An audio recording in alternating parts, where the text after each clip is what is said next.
ಈಗ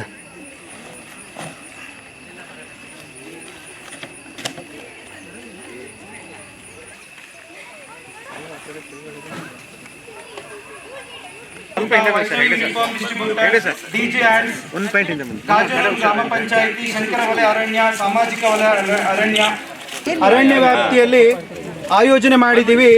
ಈ ಕಾರ್ಯಕ್ರಮದ ಅಧ್ಯಕ್ಷತೆಯನ್ನ ಅಧಿಕಾರಿಗಳು ಕುವೆಂಪು ವಿಶ್ವವಿದ್ಯಾಲಯ ಶಂಕರಘಟ್ಟ ಇವರು ಆಗಮಿಸಿದ್ದಾರೆ. ಆಮೇಲೆ ಬಂದು ಗಿಡಗಳನ್ನ ನೆಡೋಣ, ಆಯ್ತಾ? ಕೇಳ್ಕೋಬೇಕು, ಮುನ್ನವ್ರು ಕೇಳ್ಕೋಬೇಕು.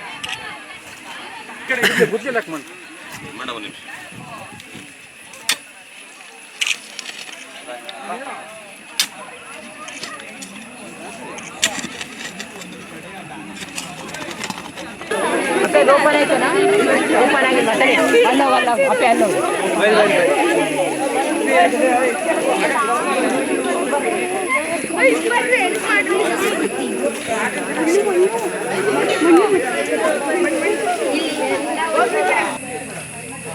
ಓ ಯಾವ ಸರ್ ಕಾಣ್ತಿಲ್ವೋ? ನೀರು ಹಾಕಿ ಅಲ್ಲ ಒಂದು ನಿಮಿಷ ಮ್ಯಾಮ್ ವಿಡಿಯೋ ತೆಗಿತೇನೆ. ನಾವು ಈ ಸಕ್ರೆಬೈಲ್ ಈ ಸುತ್ತಮುತ್ತದ ಅರಣ್ಯ ಪ್ರದೇಶಗಳಲ್ಲಿ ಅರಣ್ಯ ಮರುಸ್ಥಾಪನೆಗಾಗಿ ಗಿಡಗಳನ್ನು ನೆಡುವ ವಿಶೇಷವಾದ ಕಾರ್ಯಕ್ರಮವನ್ನು ಹಮ್ಮಿಕೊಂಡಿದ್ದೇವೆ. ಇವತ್ತು ಪ್ರಕೃತಿಯನ್ನು ಕಾಪಾಡದೆ ನಮಗೆ ಬದುಕಿಲ್ಲ. ಪ್ರಕೃತಿಯನ್ನ ಜೊತೆಗೆ ನಾವು ಬದುಕಬೇಕಾದ ಅನಿವಾರ್ಯತೆ ನಮಗೆ ಹಿಂದಿಗಿಂತಲೂ ಇಂದು ಹೆಚ್ಚು ಅಗತ್ಯ ಅಂತ ಅನ್ಸುತ್ತೆ. ಈ ಕಾರಣಕ್ಕಾಗಿ ಇವತ್ತು ಕಾಡುಗಳನ್ನ ಒಂದೇ ಸಮನೆ ನಾಶ ಮಾಡುವ ಮನುಷ್ಯ ಪ್ರವೃತ್ತಿಗೆ ಕಡಿವಾಣ ಹಾಕೋದು ನಮ್ಗೆ ಎಷ್ಟು ಮುಖ್ಯವೋ ಹಾಗೆ ಆಗಿರುವ ಅರಣ್ಯ ನಾಶವನ್ನ ತಪ್ಪಿಸುವ ಸಲುವಾಗಿ ಅರಣ್ಯ ನಾಶದಿಂದ ಪರಿಸರದ ಮೇಲೆ ಉಂಟಾಗ್ತಾ ಇರುವಂತಹ ಎಲ್ಲಾ ಬಗೆಯ ಅನನುಕೂಲತೆಗಳನ್ನ ಸರಿದೂಗಿಸಬೇಕಾದ್ರೆ ನಾವು ಮತ್ತೆ ಮರು ಪೂರಣವನ್ನ ಮಾಡಬೇಕಾಗತ್ತೆ.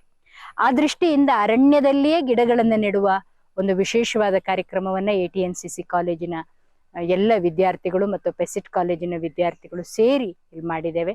ವಿಶೇಷವಾದ NGO ವಿಫೋಕ್ಸ್ ಅದು ಕೂಡ ನಮಗೆ ಸಹಯೋಗವನ್ನ ಕೊಡ್ತಾ ಇದೆ.